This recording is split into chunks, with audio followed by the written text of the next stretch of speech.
ہاں جی، یہ سوال آیا ہے کہ اگر کسی شخص سے غیر ارادی طور پر بھول چوک سے اگر قرآن پورے کا پورا یا کوئی ایک سپارہ غلطی سے گر جائے تو اس کا کیا کفارہ ہے؟ کیا کچھ وزن گندم کا یا کچھ مال وغیرہ یا سونا چاندی دیا جائے گا؟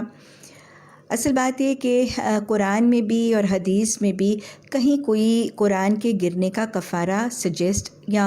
نہیں بتایا گیا، اور نہ ہی حیات طیبہ میں کوئی ایسا واقعہ موجود ہے کہ اللہ کے رسول صلی اللہ علیہ وسلم کے سامنے کسی سے لکھا ہوا کوئی صحیفہ قرآن کا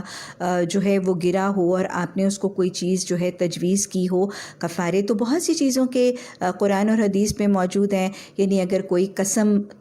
کھاتا ہے اور پھر قسم کو توڑ دیتا ہے تو اس کا کفارہ بتایا گیا ہے کہ وہ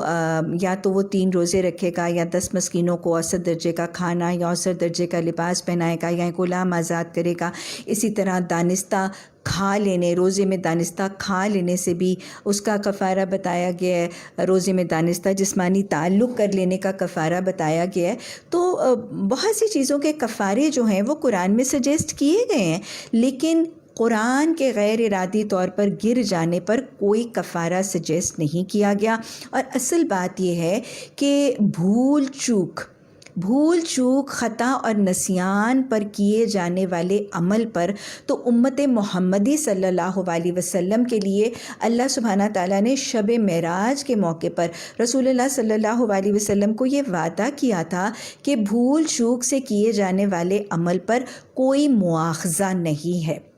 اس کے باوجود سورہ بقرہ کی جو آخری 2 آیات ہیں اس میں ربنا لا تؤاخذنا ان نسینا واخطانا، یہ دعا تو سکھا دی گئی، لیکن یہ وعدہ شب معراج کے موقع پر کر دیا گیا تھا۔ اب کوئی قرآن سے محبت اور عقیدت رکھنے والا، ہمارے معاشرے میں تو قرآن سے محبت کا حال یہ کہ ایک شخص جو بالکل جاہل ہے، ان پڑھ ہے، الٹریٹ ہے، وہ ایک عربک فونٹ میں لکھا ہوا ایک نیوز پیپر کا ٹکڑا بھی دیکھ لیتا ہے نا، تو اس کو بھی اٹھا کے